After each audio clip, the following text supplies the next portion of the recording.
오늘 우리가 은혜 받을 하나님 말씀은 출애굽기 12장 5절에서 10절까지 말씀입니다.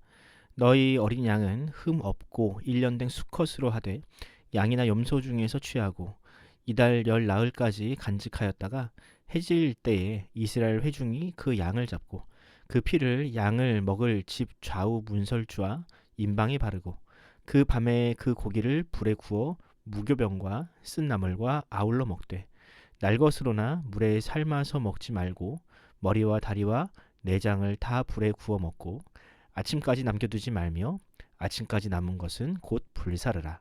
아멘. 오늘은 흠없는 어린 양 예수 그리스도라는 제목으로 하나님 말씀 전하겠습니다. 어느 나라나 비슷하겠지만 유독 한국 사회는 지도자에게 엄격한 잣대를 들이댑니다.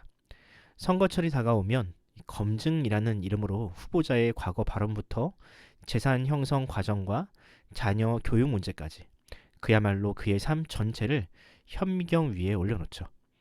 물론 검증이라는 이름으로 한 개인의 인격과 가족을 벼랑 끝에 세우는 것은 바람직하지 않습니다.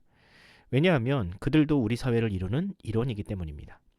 하지만 지도자는 한 공동체의 운명을 짊어지는 사람이기에 검증이라는 고통스러운 과정도 숙명처럼 받아들일 수 있어야 합니다.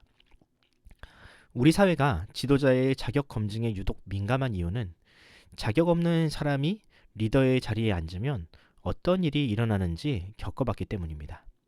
그 사람이 직무에 얼마나 적합한 사람인지가 아니라 학벌이나 소속 정당, 막연한 기대감으로 던진 한 표가 얼마나 뼈아픈 결과를 불러오는지, 자격 없는 사람이 지도자가 되면 얼마나 공동체가 위태로워지는지를 여러 번 비싼 수업료를 지불하고 배웠습니다.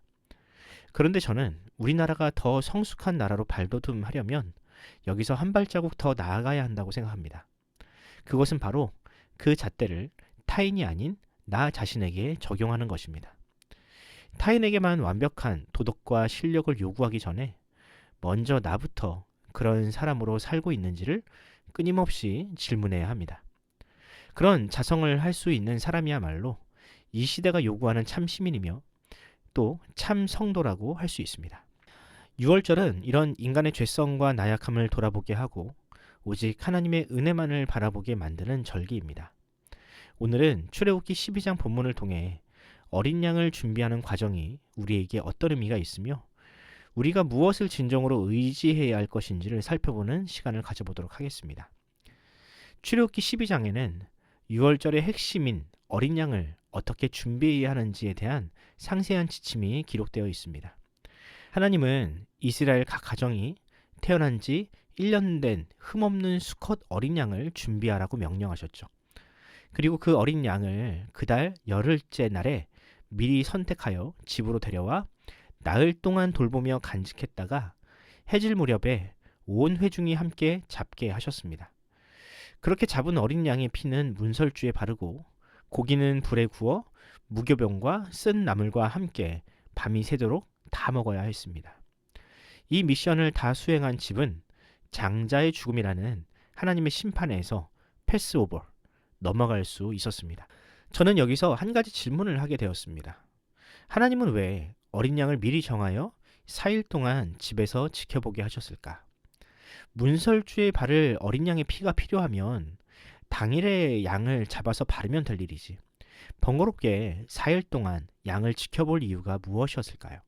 가장 큰 이유는 어린 양이 정말로 흠없는 것인지 철저하게 검사하기 위함이었습니다.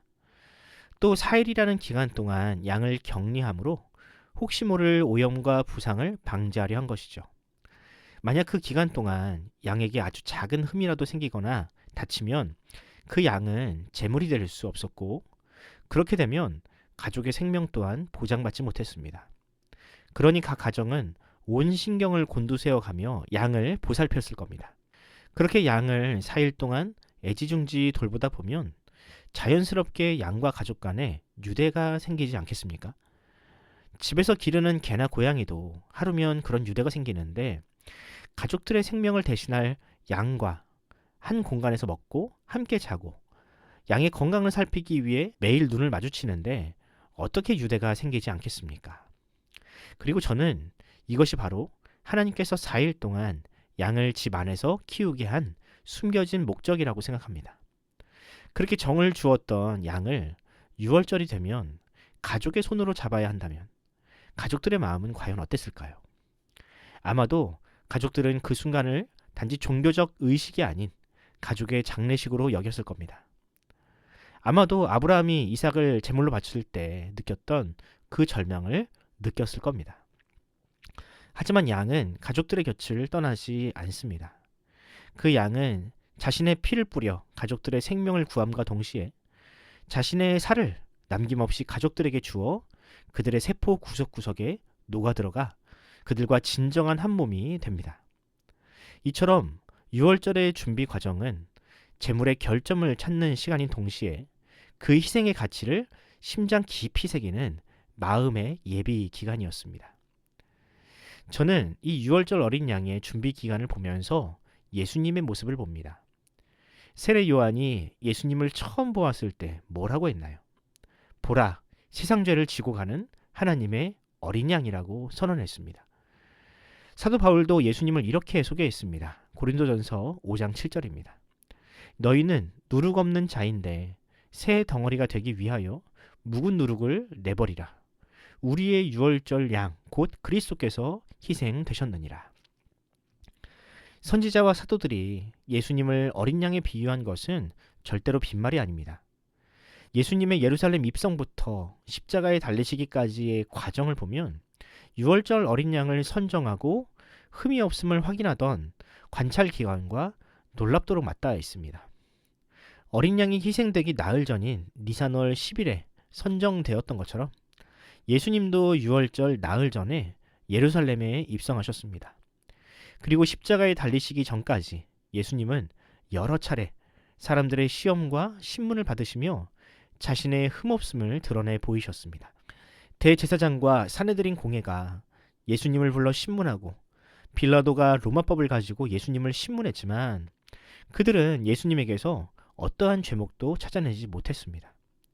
빌라도는 예수께서 종교 지도자들의 시기와 질투로 인해 억울하게 법정에 섰음을 간파하고 3번이나 이렇게 선언합니다. 요한복음 18장 38절입니다. 빌라도가 이르되 진리가 무엇이냐 하더라. 이 말을 하고 다시 유대인들에게 나가서 이르되 나는 그에게서 아무 죄도 찾지 못하였노라. 이처럼 예수님은 유대인과 이방인 모든 법정에서 철저한 신문과 조사를 받으셨지만 아무 죄도 없음이 드러났습니다. 그야말로 6월절에 걸맞는 제물, 흠없는 어린 양으로 증명된 것입니다. 그렇게 예수님은 아무런 죄 없이 십자가를 지셨습니다. 6월절 어린 양처럼 예수님은 자신의 피를 뿌려 죄인의 죄를 덮으시고 자신의 살을 내어주심으로 우리로 영생케 하셨습니다. 그렇습니다. 장자의 죽음을 피하는 길은 오직 6월절 어린 양뿐인 것처럼 우리가 영원한 죽음에서 벗어나는 길은 예수 그리스도의 보혈을 의지하는 것뿐입니다. 죄덩어리에 불과한 우리 자신이 아니라 생명의 떡이신 예수님을 먹고 마심으로 그분과 하나 되는 것이 우리가 살 수 있는 유일한 길입니다.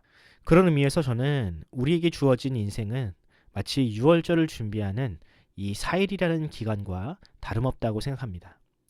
인생이라는 이 짧은 시간 동안 흠이 없는 어린 양이신 예수님을 발견하고 그분과 동행하며 그분의 가족이 되는 것, 나를 위해 십자가를 지신 예수님을 바라보며 연약한 자기 자신을 발견하는 것, 그것이 바로 하나님께서 우리에게 주신 시간을 가장 알차게 보내는 방법입니다.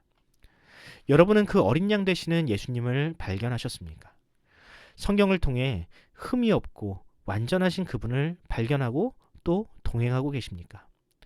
바라기는 우리를 죄에서 구원하시고자 완벽한 계획 가운데 흠없는 어린 양을 예비하신 하나님께 감사드리며 오직 예수 그리스도를 믿고 따라가는 여러분이 되시기를 바랍니다. 흠없으신 어린 양 예수님만이 우리의 구원이요 소망 되심을 기억하며 그 보혈의 공로를 힘입어 날마다 거룩하고 감사하는 삶을 살아가시기를 주님의 이름으로 축원합니다.